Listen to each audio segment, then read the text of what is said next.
जी सिफारिश कई वई आहे।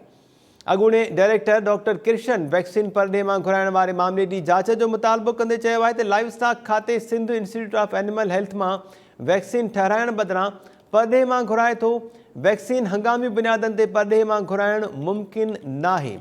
एक पासे लंपी बीमारी सबबि ढोर जेके आहिनि उहे धड़ाधड़ मरी रहिया आहिनि। गुज़िरियल ॾींहुं बि रोज़ानी पंहिंजी अख़बार में ख़बर शाया थी हुई त लाइव स्टॉक खातो जेको आहे उन जूं शाख़र्तियूं ई ख़तमु नथियूं थियनि पियूं। ऐं अॼु ही अपडेट अव्हां सां शेयर करे रहिया आहियूं त Sindh institute of animal health जेको इदारो आहे लाइव स्टॉक खाते जो उहो बि गैर फ़ाल बणियल आहे। इन अहम मामले ते ॻाल्हि ॿोल कयूं था। पहिरियों इहो मामिलो सम्झंदासीं। टाइम न्यूज़ कराची जो रिपोर्टर शाहिद मीरानी असां सां टेलीफोन लाइन ते आहे ऐं अॻूणो डायरेक्टर डॉक्टर कृष्ण साहब जेके आहिनि उहे बि असां सां टेलीफोन लाइन ते ई मौजूदु आहिनि। डॉक्टर कृष्ण साहब वेलकम चऊं पिया अव्हांखे। वॾी महिरबानी अव्हां जॉइन कयो।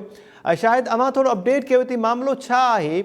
बजाए जो पंहिंजे इंस्टीट्यूट मां जेको एनिमल हेल्थ जो इंस्टीट्यूट आहे उन मां वैक्सीन तयारु कराई वञे उहो त सिंध गवर्नमेंट खां नथो पुॼे पर परॾे मां वैक्सीन घुराई पई वञे। जी बिल्कुलु। लाइव स्टॉक खाते जो Sindh institute of animal health इदारो जेको आहे उहो मुकम्मल तौर ते गैर फ़ाल नज़र अचे पियो, छाकाणि त लंपी स्किन डिज़ीज़ वारी जेका हिकु ख़तरनाक वबा सिंध में गाए माल में मौजूदु मिली आहे। त उनखां पोइ सिंध हुकूमत पारां इन जेको उनजो इदारो आहे Sindh institute of animal health उन मां वैक्सीन तयारु करण जे बजाए परॾे मां जेको आहे या वैक्सीन जेकी आहे वॾे तादाद में घुराई वई आहे, जंहिं ते पहिरें मरहले में लाइव स्टॉक खाते जी अख़्तियारनि खे 70 करोड़ रुपया फिनांस खाते जी अख़्तियारनि पारां जारी कया विया हुआ। उन मां लाइव स्टॉक खाते जी अख़्तियारनि जो इहो चवणु त 19 लख वैक्सीन जा डोज़ जेके आहिनि उहे परॾे मां घुराए 6 लख खां वधीक जानवरनि में उहे डोज़ लॻाया विया आहिनि। हाणे काल ताज़ो लाइव स्टॉक खाते जी अख़्तियारनि नाणे खाते खे हिकु ख़त लिखी वधीक 7 करोड़ रुपया तलब करे वरिता आहिनि। लाइव स्टॉक खाते जी अख़्तियारनि इहो जवाबु ॾियणु आयो आहे त वधीक 19 लख शायदि थोरो अपडेट कजो। 7 करोड़ वधीक तलब कया विया आहिनि या 70 करोड़ घुरिया विया आहिनि? जी बिल्कुलु 70 करोड़ रुपया जेको आहे उहो पहिरें मरहले में इन्हनि नाणे खाते जारी कया, जंहिंमां 19 लख वैक्सीन जा डोज़ जेके आहिनि उहे वरिता विया।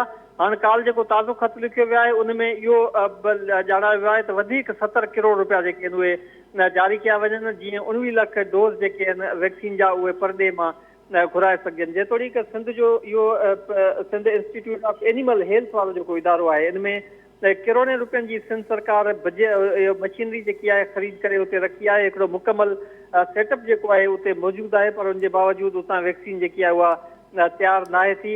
इन वबा खे जेको आहे उहो काफ़ी महीना गुज़री विया आहिनि, जंहिंमें हिन वक़्तु ताईं 3700 खां वधीक जानवर जेके आहिनि उहे 37,000 खां वधीक जानवर जेके आहिनि उहे इन लंपी स्किन डिज़ीज़ वारी ख़तरनाक बीमारी में मुब्तला जेके आहिनि मिलिया आहिनि ऐं 455 खां वधीक जानवर मुख़्तलिफ़ ज़िलनि में इन बीमारी सबबि मरी बि चुका आहिनि। पर उनजे बावजूदि सिंध हुकूमत 12 जेकी आहिनि उहे हिन वक़्तु ताईं अरबे रुपयनि जी बजट ख़र्च करे उतां वैक्सीन जेकी आहे घुराई वई आहे। त लाइव स्टॉक खाते जी अख़्तियारनि जो इहो चवणु आहे त हीअ 70 करोड़ रुपया जेके हाणे हिकु भेरो ॿीहर जेको फिनांस खातो जारी कंदो उनखां पोइ बि ज़रूरत पइजी सघे थी त वधीक वैक्सीन जेकी आहे उहा घुराए सघिजे, छाकाणि त 1 करोड़ 10 लख जेके जानवर हिते सिंध में मौजूदु आहिनि उन्हनि मां खाते जी अख़्तियारनि जो इहो चवणु आहे त 60 लख खां वधीक जानवरनि खे इहा वैक्सीन लॻंदी। ऐं पहिरें मरहले में 19 लख वैक्सीन जा डोज़ घुराया विया हुआ। हाणे ॿिए मरहले में बि 19 लख डोज़ घुराया वेंदा। इन खां पोइ बि 20 खां 22 लख डोज़ जी जेकी आहे उहा ज़रूरत पवंदी। त इन मां इहो लॻे थो त इन 3 मरहले में बि लाइव स्टॉक खातो जेको आहे उहो नाणे खाते खे सिफारिश करे सघे थो त वधीक 70 खां 80 करोड़ रुपया जारी कया वञनि, जीअं ॿी वैक्सीन जेकी आहे उहा घुराई वञे। त मजमूई तौर ते हिन वबा ते हिन वक़्तु ताईं 70 करोड़ जारी थी चुका आहिनि ऐं 70 करोड़ ॿिया जेके आहिनि उहे जारी थियण वञनि पिया, उहे बि ख़र्च कया वेंदा ऐं उनखां पोइ बि मतिलबु 2 अरब रुपयनि खां वधीक लागत जी जेकी वैक्सीन आहे उहा तय कई वई आहे त उहा ख़रीद कई वेंदी ऐं उन वैक्सीन खे जेको आहे उहो जानवरनि खे लॻाई वेंदी। ठीकु आहे, शायदि तव्हां टेलीफोन लाइन ते ई रहो। अॻूणो डायरेक्टर आहे लाइव स्टॉक खाते जो डॉक्टर कृष्ण लाल साहब, उहे बि असां सां टेलीफोन लाइन ते आहिनि, अव्हांजी ॻाल्हि ॿोल ॿुधनि पिया।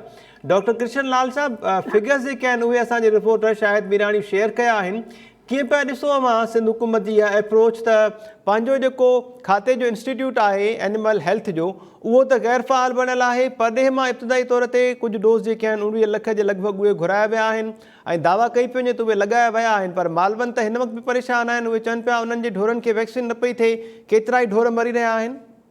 हाँ, ये कंप्लेन अचे पई, बिल्कुल अचे पई कंप्लेन त जेको वैक्सीन न थी आहे। जॾहिं त केस त ॾिसो न असां वटि बि जेको पुछनि था माण्हू फोन करे त भई हिनखे ही डिज़ीज़ थी वई आहे। जी शाह बंदर जे पासे हिकिड़े ॻोठ मां मूंखे जेको फोन आई जी असां वटि न वैक्सीन थी आहे न तव्हां को ट्रीटमेंट ॿुधायो त असां हुनखे ट्रीटमेंट ॿुधाई आहे त अलाह जी महिरबानी सां फ़ाइदो थी वियो आहे। हाणे जॾहिं त उते का अञा टीम न पहुती आहे। हाणे टीम त वाकई खणी 2-3 टीमूं हिकिड़े ॾींहं में जिते किथे नथियूं पहुची सघनि, उहो त ॻाल्हि सही आहे, पर असल में जेको वैक्सीन ॿार घुराइण तव्हां जेकॾहिं ॿुधो पिया त तव्हांखे इहो क्लियर करे ॿुधायां। जी जी प्लीज़। हाणे ॾिसो न जी कोविड हिकिड़ी थी, कोविड पाकिस्तान में आई ऐं दुनिया लेवल ते जेको वर्ल्ड लेवल ते बीमारी आई। जी हाणे उन जी हिकिड़ी वैक्सीन ठाहिण में बि 1.5 साल लॻो, जॾहिं त वर्ल्ड लेवल ते इहो जेको इशू थियो। ठीकु आहे। जिते किथे डिज़ीज़ एॾी वॾी थी उनखे बि 1.5 साल 2 साल उनजे ठाहिण में लॻा। 2 साल खां पोइ असांजे पाकिस्तान में 1.5 साल खां पोइ पाकिस्तान में उहा वैक्सीन आई। हाणे तव्हां मूंखे त सम्झ में ॻाल्हि नथी अचे त हुतां खां लंपी शुरू थी आहे, अञा कुझु केस ज़ाहिर थिया आहिनि ऐं हिकदमि ॿार खां जेको वैक्सीन उहा कीअं एतिरी जल्दी ठही हूंदी। ठीकु आहे। ॾिसो न उहा कीअं एतिरी जल्दी ठही हूंदी।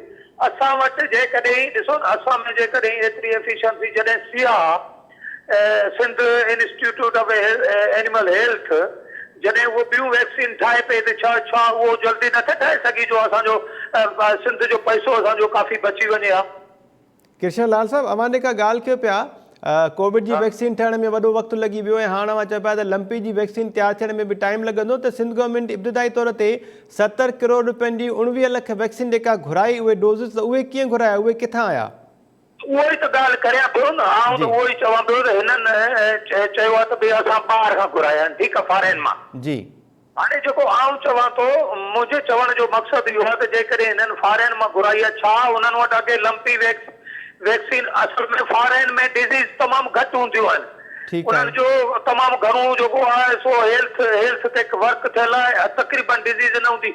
एट ए टाइम उन्हनि जो एतिरा डोज़ तयारु कीअं हूंदा जेको असांखे पाकिस्तान में उन्हनि सप्लाई कया आहिनि, असांखे त डाउट लॻे पियो न। मतिलबु त अवां बेतमादी जो इज़हार कयो पिया लाइव स्टॉक खाते ते त इहा वैक्सीन जेका आहे उहा परॾे में मौजूद ई न हूंदी, एतिरी वॾी मिक़दार में जेका घुराइण जी दावा कई पई वञे। ॾिसो न जॾहिं त अञा हिते डिज़ीज़ थी आहे ऐं 15 ॾींहंनि में जॾहिं वैक्सीन अची वञे थी त इन में त डाउट लॻे थो न। जॾहिं त असांजी हिकिड़ो कोविड इंटरनेशनल लेवल जो उनखे बि 1.5 साल वैक्सीन ठाहिण में लॻो आहे, त हिते लंपी हिते सिंध में शुरू थी जी ऐं उते जेको सो छा फॉरेन में वैक्सीन शुरू थी वई ठाहिण। हिकिड़ो थोरो इहो क्वेश्चन आहे त सिंध में बीमारी शुरू थी, छा फॉरेन वारनि खे जादू ज़रिए ख़बर पई त असां लंपी ठाहे रखूं ऐं असां खां जेको सो एनिमल जेको सो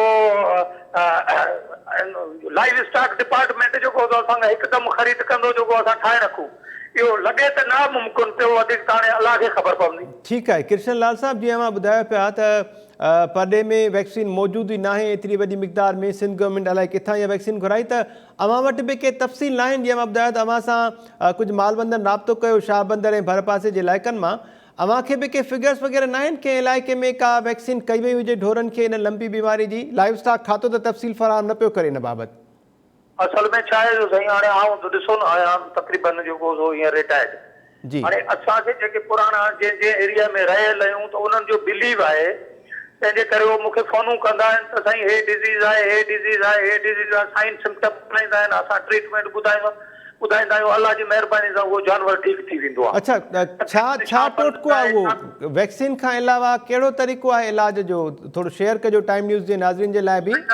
उहो असल में वैक्सीन खां अलावा इहो आहे त हिकिड़ो जेकॾहिं रूबरू आहे त हुनजो टेम्परेचर नोट कबो, टेम्परेचर नोट करे हुनखे जेको साइन सिम्टम हुनजा ॾिसबा ऐं उन खां पोइ ॾिसजे त उहो जेको ज़रूरु हाणे जेको स्किन डिज़ीज़ आहे उहो ज़ाहिरी अखियुनि सां माण्हू ॾिसी सघे थो त उहो छाजे करे आहे। जॾहिं त जेको चयो बि वञे थो त भई इहा कंहिं जेको सिलाई जी बाइट्स आहे, जॾहिं फिलाई जी बाइट्स आहे उनमें वर्म्स निकिरनि था ऐं उन में जेको मैगट्स निकिरनि था, इट मीन्स त आइवरमेक्टिन सां बि उहो कवर थी ठीकु सघे आहे थो।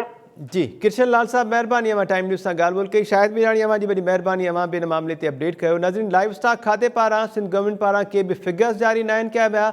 इहा दावा ज़रूरु कई वई आहे त 70 करोड़ रुपयनि जी लाॻत सां 19 लख वैक्सीन जेका आहे डोज़ उहा इब्तिदाई तौर ते घुराई वई ऐं कुझु इलाइक़नि में ढोरनि खे उहा वैक्सीन कई बि वई आहे ऐं 70 करोड़ रुपया वधीक जारी करण जी नाणे खाते खे सिफारिश भी कई वई आहे। पर लाइव स्टॉक खाते जे अॻूणे डायरेक्टर किरशन लाल इहा दावा कई आहे त परॾे में छाकाणि त लंपी बीमारी तमामु घटि हूंदी आहे, तंहिंजे करे इहा सिंध हुकूमत जी दावा ग़लति आहे ऐं खेनि उन्हनि बेतमादी जो इज़हार कयो त एतिरे वॾे अंग में डोज़ जेकॾहिं घुराया पिया विया त उहे ढोरनि खे लॻा न आहिनि ऐं इहो जेको आहे मामिलो मशकूक बणियल आहे। इन हवाले सां टाइम न्यूज़ जे ख़बरुनि ऐं अपडेट्स जो सिलसिलो जारी आहे। वधीक अपडेट ठहण जे लाइ विज़िट कयो असांजी वेबसाइट theTimeNews.tv। वठूं था शॉर्ट ब्रेक ऐं ब्रेक खां पोइ अवां प्रोग्राम ॾिसंदा पंहिंजो किचन।